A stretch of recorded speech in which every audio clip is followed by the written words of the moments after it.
Hey, it's me. I know it's been 2, possibly 3 years since my last video. It seems that life has gotten rather hectic in the last year, at the very least, and then the year before that was not more so, just hectic in a different way.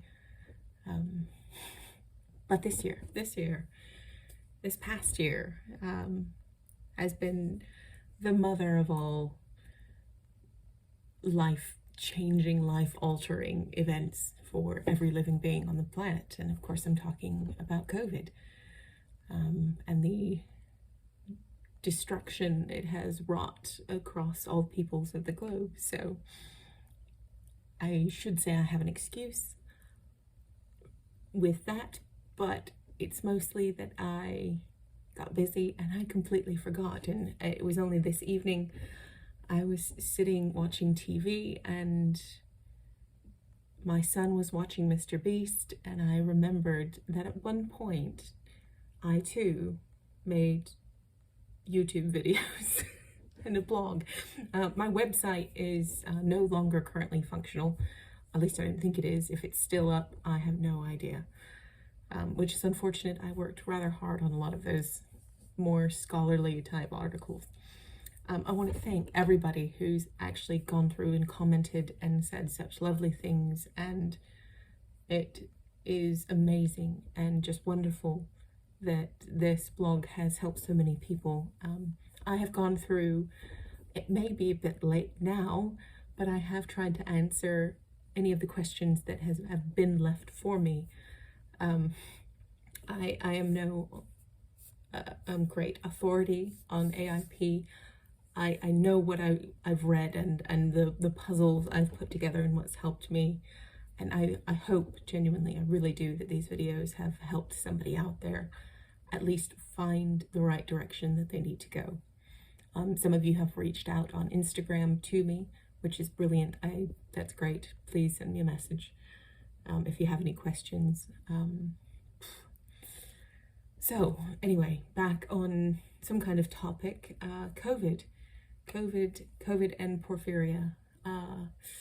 Well, I can honestly say I had it ages ago, before the pandemic was even the pandemic. I took an international flight, and December 2019 I came back and I was sick, and it was a weird sickness, because it was a cough, and it was a cough that just lasted and lasted and lasted, and just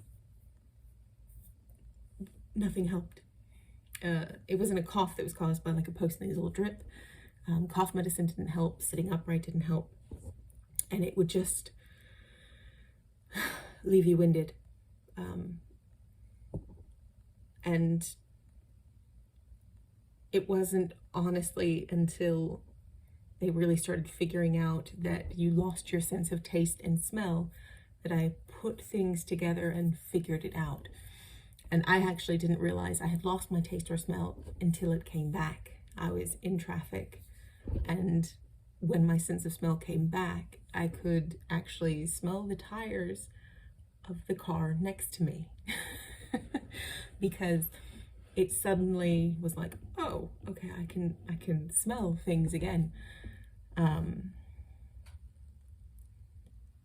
So it is survivable in AIP.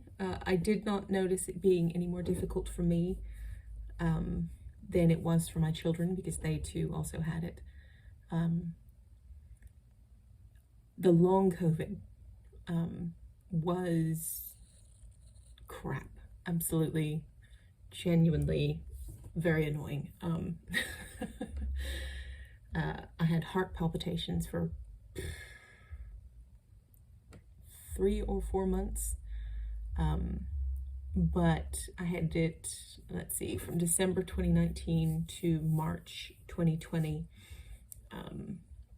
I fought with COVID on and off on my own. I never ended up in the hospital. But but it was genuinely not a fun thing. I started self-isolating, let's see, the end of February, when the news of COVID started going around, and I didn't want to be part of the problem. So my lockdown consisted for a lot longer than a lot of people's. But you know, losing work, which is not a great thing when you're freshly divorced. That was also another thing that had happened in this past year. But as far as Porphyria went, I don't think it added any layer of complication to COVID. It's already complicated enough.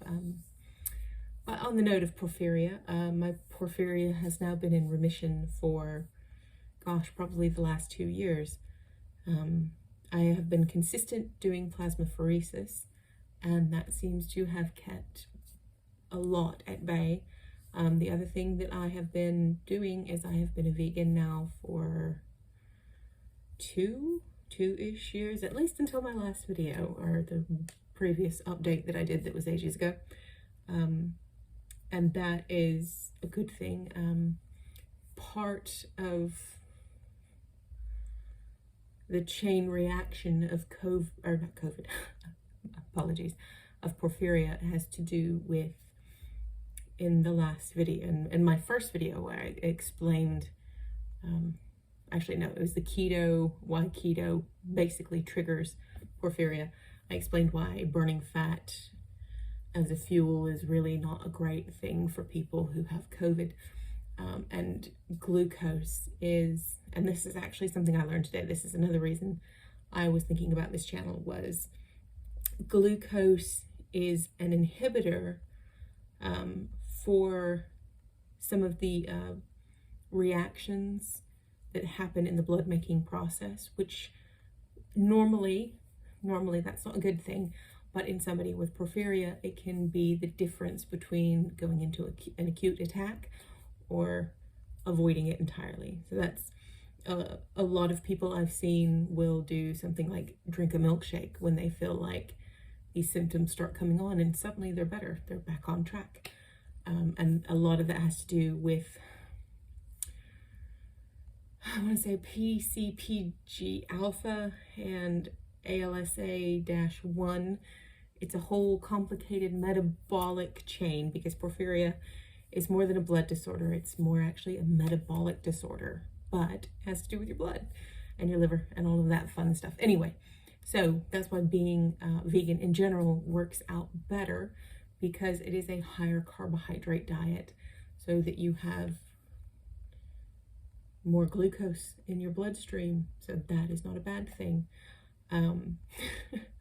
Even proteins that you eat on a vegan diet, things like tempeh or tofu or anything as it were, come with a side of carbohydrates. Most lentils are obviously going to be a bit of protein, bit of fat, and carbs.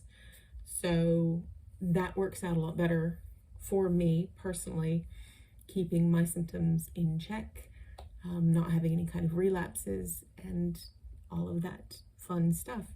If you have any questions about that, I would, be completely glad to answer them.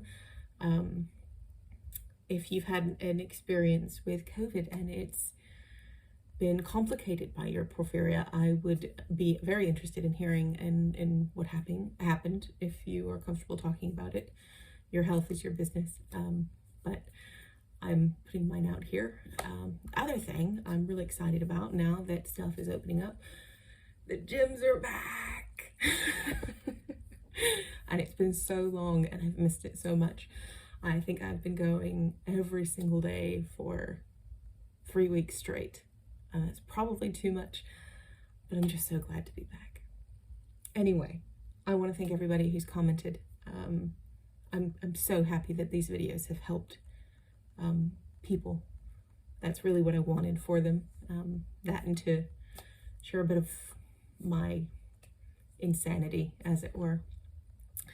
But thank you for watching and hearing me ramble. sitting through all of this. Let me know if you have any questions in the comments. Subscribe if you'd like. I'm going to try and do more of these, I promise, even if it's just random bull going on, because God knows I have enough of it. Anyway, take care of yourself. Bye.